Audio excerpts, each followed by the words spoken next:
중국 유명 방송국에서 사고를 쳤습니다. 유명 중국 전문 기자가 한국과 중국을 비교하는 방송을 내보내면서 중국 전역에서 분노에 찬 목소리가 일파만파 퍼져나가고 있습니다.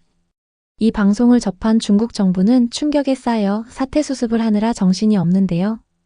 도대체 이 기자는 한국에 대해 무슨 충격적인 사실을 폭로했었던 걸까요?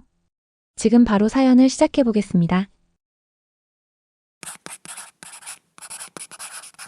그 전에 시청자 여러분, 1초도 안 되는 구독과 좋아요 버튼은 영상 제작에 큰 힘이 됩니다. 정중히 부탁드립니다. 저는 추원 기자로 중국의 천하경제 채널에서 15년 넘게 경제 전문 취재를 해온 베테랑 기자입니다. 특히 인근 국가들의 경제 상황을 날카롭게 분석하는 것으로 명성이 자자했었죠. 지난주 생방송 중에 제가 한국 경제는 중국에 비해 초라하고 과거의 영광만 남았다라고 단호하게 말한 것이 시청자들에게 큰 반향을 일으켰어요. 소셜미디어에서는 한국은 중국인을 싫어한다는 글들이 끊임없이 올라왔고 제 동료들 사이에서도 한국을 그저 지나가는 나라로만 여기는 시각이 팽배했었죠. 그러던 중 스튜디오의 총괄 프로듀서 김도연이 추원 다음 주제는 뭘로 할까요? 라고 묻자 제 머릿속에 문득 이런 생각이 스쳤어요. 저는 지금까지 한국에 대해 많은 이야기를 전해왔지만 직접 발로 뛰어본 적은 한 번도 없었어요. 모든 정보가 다른 매체나 소문에서 온 것뿐이니까요. 이번엔 꼭 한국의 진짜 모습을 취재해보겠습니다. 프로듀서는 눈을 크게 뜨며 지금이 한국 특집을 할 때인가요? 라고 물었고 저는 네, 중국과 비교해 한국 경제가 얼마나 뒤처졌는지 직접 확인해 오겠습니다. 라고 대답했어요. 사실 제 마음속에는 진짜 한국은 어떨까? 라는 호기심이 가득했었죠. 다음날 편집실에서 후배이자 동료 기자 장강이 다가와 선배, 한국 가는 건 진짜 괜찮습니다. 요즘 한국인들이 중국에 대해 부정적인 감정을 품었다던데 제가 직접 보고 판단하는 게 기자의 일 아니겠어요? 라고 말해주었어요. 그렇게 저는 2주간의 한국 취재 일정을 확정하고 서울 중심가로 향할 계획을 세웠습니다. 서울은 한국 경제의 심장부라 자부되는 도시였으니까요. 출발 전날 저는 중국 소셜미디어에 한국의 진짜 모습을 보고 올게요. 기대해주세요. 라는 글을 올렸고 수많은 팔로워들이 한국의 몰락을 제대로 보여주세요 라는 댓글을 남기는 걸 보며 긴장과 설렘을 동시에 느끼고 있었어요. 항공권 예약, 호텔 체크, 취재 계획을 세우면서 한편으로는 내가 지금까지 진실만을 말해왔을까? 라는 의문도 스치고 있었지만 곧 중국은 이미 한국을 경제적으로 압도하고 있으니까라는 생각으로 가방을 꾸리며 마음을 다잡았어요. 그렇게 저는 모든 준비를 마치고 베이징 국제공항에서 출발해 한국행 비행기에 몸을 실었어요.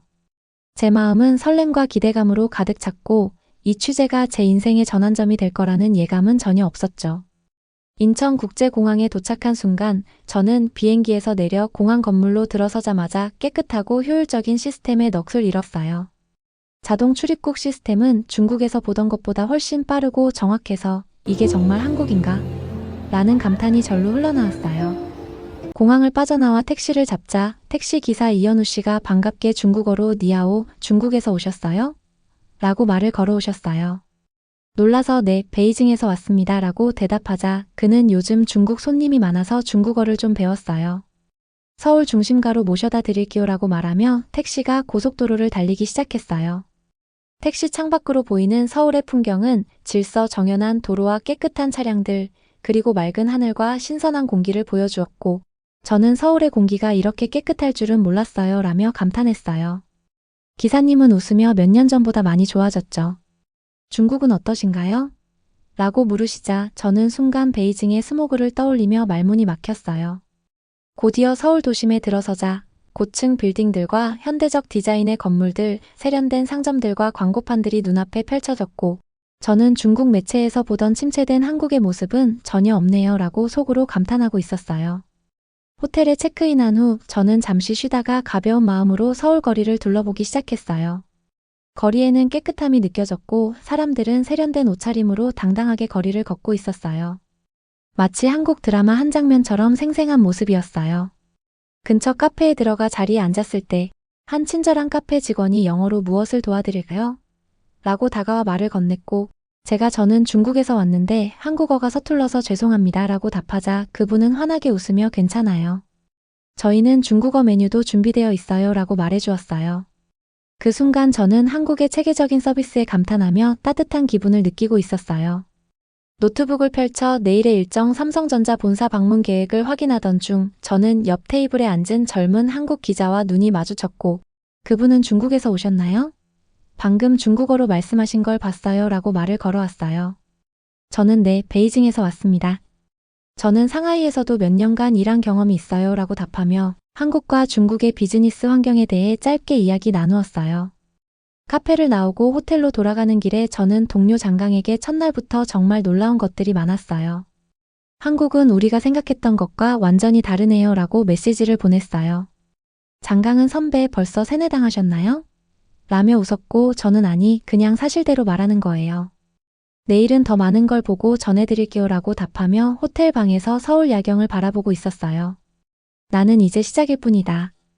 겉모습에 속아선 안 돼. 진짜 한국을 보려면 더 깊이 파고들어야 해라고 생각하면서 제 머릿속에 서서히 깔린 오래된 편견이 조금씩 흔들리는 것을 느꼈어요. 다음 날 아침 저는 호텔 근처의 한 모던한 카페에 가서 삼성전자 방문 전에 취재 계획을 정리하려고 했어요. 카페는 깔끔하고 세련된 인테리어로 꾸며져 있었고 저는 자리에 앉아 아메리카노 한 잔 주세요 라며 주문했어요. 한국에 왔으니 한국어로도 조금 표현해보고 싶었기 때문이었죠. 직원이 활짝 웃으며 여기 중국어 메뉴도 있습니다 라고 말해주자 저는 어색하지만 진심을 담아 감사의 말을 전했어요. 그때 옆 테이블에 앉은 한 한국인 기자가 중국에서 오셨나요? 방금 중국어로 말씀하신 걸 보니 익숙하시군요 라고 영어로 말을 걸어왔고 저는 네, 베이징에서 왔고 상하이에서도 일한 경험이 있습니다 라고 답하며 서로의 경험을 나누었어요. 저는 그와의 대화를 통해 한국인들이 중국에 대해 부정적인 말만 하는 것이 아니라 오히려 중국의 발전 속도에 감탄하는 모습을 보게 되었어요. 그러나 계산을 위해 자리에서 일어서는 순간 저는 제 주머니와 가방을 뒤져보고 소중한 지갑이 없어진 것을 깨달았어요. 중요한 카드, 현금, 신분증이 모두 들어있던 제 지갑이 사라진 것을 확인하고 식은땀이 흐르기 시작했어요. 급히 동료 장강에게 전화를 걸어 지갑을 잃어버렸어. 어제 썼던 곳을 다시 찾아봐야 할 것 같아라고 전했고 장강은 한국에서도 지갑 도둑이 많다고 들었는데라며 걱정 섞인 목소리로 답했어요. 바로 그때 카페 직원 한 분이 손님 지갑 두고 가셨어요. 라고 외치며 달려오는 모습을 보았고 제 지갑은 그대로 잘 보존되어 있었어요. 저는 고마운 마음에 팁을 주려 했지만 그 직원은 괜찮아요. 당연한 일이에요 라고 겸손하게 말해주었고 그 순간 한국 사람들의 정직함과 따뜻함에 다시 한번 감동했어요. 다음 날 삼성전자 본사를 방문하기 위해 택시를 타고 이동하던 중 저는 또 다른 사건을 겪게 되었어요. 택시 안에서 제 스마트폰이 사라진 것을 발견하며 어떻게 된 거지? 내 핸드폰이 없어진 건가? 라는 당황스런 마음이 들었어요. 급히 경찰서를 찾아가자 젊은 경찰관 박민수 씨가 영어로 무엇을 도와드릴까요? 라고 다가와 친절하게 응대해 주었어요. 제가 택시에서 핸드폰을 잃어버렸습니다. 저는 중국에서 온 기자인데 어떻게 해야 할지 모르겠어요 라고 말하자 그는 따뜻하게 웃으며 걱정 마세요. 바로 확인해 보겠습니다 라고 말하며 여러 택시 회사에 전화를 걸어주었고 불과 10분 만에 택시기사 이현우 씨가 핸드폰을 좌석 틈새에서 찾았다는 소식을 전해주었어요. 그 모습을 보며 저는 다시 한번 한국 사람들의 책임감과 정직함에 감동했어요. 삼성전자 본사 앞에 도착한 후 저는 거대한 건물과 깔끔한 로비를 보며 감탄을 금치 못했어요.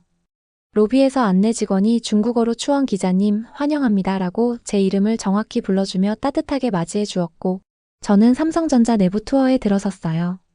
투어 도중 자율주행 기술, 첨단 반도체 연구실, 그리고 미래 자동차 기술 등이 진행되는 모습을 직접 보고 중국 미디어에서 보던 한국의 침체된 이미지는 전혀 느껴지지 않았어요. 저는 한국은 과거의 영광뿐만 아니라 지금도 세계를 선도하는 혁신의 중심이다라는 생각에 촬영과 메모를 이어갔어요. 삼성전자 투어가 끝난 후 저는 현대자동차 연구소로 발걸음을 옮겼어요. 현대자동차 연구소 앞에서 넓은 부지와 최첨단 시설을 바라보며 이곳에서 어떤 미래 에너지 솔루션이 펼쳐질까? 라는 기대감에 가슴이 뛰었어요. 연구소 내부로 들어서자 자율주행, 수소연료 전지, 배터리 기술 등 다양한 첨단 연구들이 진행되고 있었고 한 연구원은 중국이 전기차 시장에서 빠르게 성장하고 있지만 우리는 수소차 분야에서 세계 최고 수준입니다라고 당당하게 설명해 주었어요. 저는 그 말을 들으며 한국의 기술력이 중국에서 볼 수 없는 혁신을 이루고 있다는 사실에 깊이 감탄했어요. 또한 연구소 내부 디자인 센터에서는 디자이너들이 평등하게 의견을 나누며 창의적인 아이디어를 공유하는 모습을 보며 한국은 위계질서 대신 수평적 문화로 혁신을 이끌어가고 있구나라고 중얼거렸어요. 점심시간이 되어 구내 식당에서 식사하는 동안 저는 여러 외국인 엔지니어들이 함께 일하는 모습을 보며 놀라움을 금치 못했습니다. 우리나라에서는 외국인 채용이 쉽지 않은 편인데 한국은 능력을 중시하며 다양성을 적극적으로 포용하고 있었어요. 그들의 밝은 표정과 협력하는 모습은 한국이 세계 시장을 목표로 한 혁신적인 기업 문화를 실현하고 있음을 여실히 보여주었어요. 그날 오후 현대자동차 연구소를 떠나며 저는 한 가지 중요한 사실을 다시 한번 마음에 새겼습니다. 기술과 혁신은 숫자나 통계만으로는 설명할 수 없는 사람들의 정성과 열정에서 비롯되는 것이다. 저는 그날 이후 한국의 미래를 향한 도전과 열정을 제 기사에 어떻게 담아낼지 고민하면서 조용히 기록을 남겼습니다. 그 후 호텔로 돌아가는 길에 저는 동료 장강에게 오늘 정말 놀라운 걸 많이 봤어요. 한국 기업들은 기술력으로 미래를 준비하고 있네요 라고 전했고, 장강은 선배, 너무 현지 분위기에만 휩쓸리지 마세요. 객관적으로 보도해야 하니까요 라고 조심스럽게 답해줬어요. 호텔 창밖으로 비치는 서울 야경을 바라보며 저는 한국에 대한 내 편견이 얼마나 허망했는지 다시 한번 깨달았다라고 중얼거렸어요. 그리고 내일 있을 한국 방송국 KBS 방문을 준비하며 평소 중국에서 접했던 왜곡된 이미지와 달리 진실한 현장을 직접 체험하는 설렘을 느끼고 있었어요. KBS 로비에서 이수진 PD가 추원 기자님 환영합니다 라고 따뜻하게 맞아주었고, 저는 그동안 접했던 한국 뉴스 이미지와는 다른 진솔한 현장을 몸소 느끼고 있다는 사실에 감동했어요. KBS 뉴스룸 내부에서 기자들이 활발하게 토론하며 기사를 준비하는 모습을 보며 이곳은 시청자에게 가장 정확한 정보를 전달하기 위한 열정이 넘치네요 라고 생각했어요. 인터뷰실에서 이수진 PD와 마주 앉아 저는 중국에서는 주로 한국 경제의 약점이나 중국과의 경쟁에서 뒤처진 부분만 보도했었는데 이번이 처음으로 직접 방문한 경험입니다 라고 솔직하게 말했어요. 이수진 PD는 한국은 제가 상상했던 것보다 훨씬 발전되어 있고 사람들도 친절하고 정직해요 라고 답해주며 양국 미디어가 가진 편견에 대해 서로 깊이 고민하는 시간을 가졌어요. 이어 이수진 PD는 KBS 국제부 기자들과 간담회를 마련해주며 우리도 때때로 편향된 보도에 빠질 때가 있지만 서로를 더 깊이 이해하려는 노력을 하고 있습니다 라고 말해주었어요. 한 기자는 한국과 중국의 관계를 균형 있게 바라봐야 합니다 라고 덧붙였고 저는 그들의 솔직한 자기 성찰에 깊은 감명을 받았어요. 저녁에 이수진 PD가 저를 한국 전통 식당으로 초대해주면서 다양한 반찬과 불고기, 김치를 맛보며 한국 음식 문화에 대해 이야기 나누었어요. 그때 PD가 중국에서는 한국 음식이 매운 음식으로만 알려져 있다는데 오늘 먹어보니 정말 다양한 맛과 깊은 풍미가 있네요 라고 말하자 저는 맞아요. 미디어 이미지와는 달리 음식의 진정한 맛은 직접 경험해야 합니다 라고 답했어요. 식사를 마치고 호텔로 돌아가는 길에 저는 내가 지금까지 얼마나 피상적인 정보에만 의존해왔는지라는 생각에 잠겼어요. 마지막 날 저는 서울의 대표 랜드마크 남산타워를 방문하기로 결정했어요. 아침 일찍 호텔을 나와 남산타워로 향하는 버스에 탔고 버스 기사 오민혁 씨께서 중국에서 오셨다고요? 남산타워 가시나요? 라며 다정하게 인사해 주셨어요. 저는 네, 남산타워로 갑니다 라고 답하며 기사님께서 작은 사탕 봉지를 건네주시는 따뜻한 모습을 보며 감동했어요.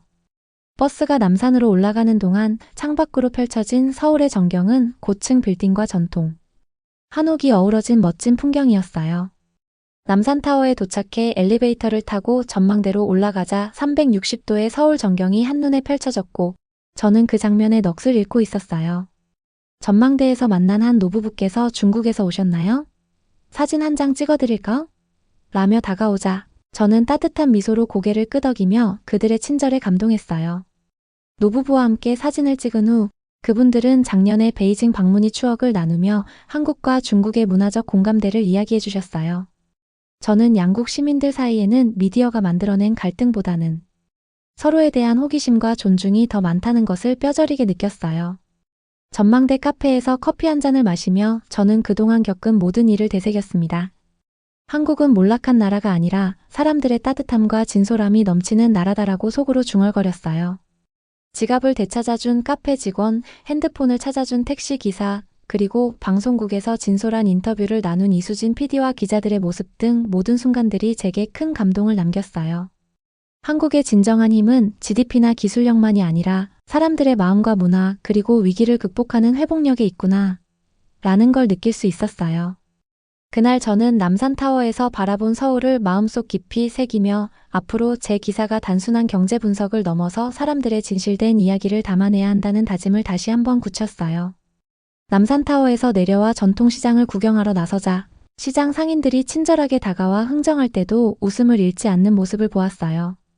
한 상인은 기념품을 구매할 때 다음에 또 한국에 오세요 라며 작은 열쇠고리를 덤으로 주었고 저는 그 따뜻한 정에 감동하며 정말 한국인들의 마음이 따뜻하구나라고 느꼈어요. 그 후 동료 장강에게 내일 취재는 끝났습니다. 어떤 기사를 쓰실 건가요? 라고 전하자 장강은 진실을 쓸 거예요. 제가 직접 본 한국의 모습은 우리가 알던 것과 완전히 달라요 라고 답해 주었고 저는 기자로서 진실을 전할 의무를 다시 한번 다짐했어요. 마지막 저녁 호텔 근처 작은 식당에서 혼자 비빔밥을 먹으며 이번 취재 여정을 되돌아보았어요. 처음엔 한국의 약점을 찾으러 왔던 제가 오히려 편견이 깨지는 놀라운 경험을 했음을 깊이 깨달았어요. 식당 주인이 한국 음식 맛있어요? 라고 물어오자 저는 네, 정말 맛있어요. 중국에서도 자주 먹게 될 것 같아요 라고 웃으며 대답했고 주인은 작은 김치통을 건네며 집에 가서 가족들과 드세요 라고 말해주었어요. 그 따뜻한 순간은 제 마음속 깊이 남아 한국의 진솔한 인간미를 다시 한번 느끼게 해주었어요. 집으로 돌아가는 길 중국에 도착하자마자 방송국에서 급하게 전화가 왔고 프로듀서 김도연 씨가 추원 씨, 방송국에 문제가 좀 생겼어요. 바로 스튜디오로 오세요 라고 전해주었어요. 택시를 타고 방송국으로 향하면서 저는 마음이 무거워지고 이번 취재 내용을 어떻게 전달할지 깊이 고민했어요. 진실은 직접 가봐야 알 수 있다라는 믿음을 다시 한번 되새기며 말이죠. 드디어 방송국 스튜디오에 도착해 메이크업과 준비를 마치고 생방송이 시작되었어요. 저는 안녕하세요, 시청자 여러분. 오늘 저는 한국 특집 취재를 마치고 돌아온 추원 기자입니다 라며 인사를 시작했고 직접 본 한국의 모습 경제적 위축이 아닌 첨단 기술과 혁신, 그리고 따뜻한 사람들의 진솔한 모습을 전하기 시작했어요. 한국은 위기를 기회로 바꾸는 회복력이 있습니다 라는 제 말 한마디에 스튜디오 안은 잠시 정적에 휩싸였고 실시간 SNS 반응 속에서 저는 깊은 깨달음을 얻었어요. 생방송이 끝나고 스튜디오를 나오면서 저는 동료들과 프로듀서의 반응을 바라보았어요. 우리가 원하던 내용과는 조금 다르지만 저는 기자로서 진실을 전했다고 믿습니다 라며 제 양심을 되돌아봤고 동료 장강은 선배, 진실을 전하는 용기가 정말 대단하세요 라고 칭찬하며 격려해 주었고 SNS에는 제 생방송 후 찬반이 뒤섞인 메시지들이 쏟아져 나왔어요.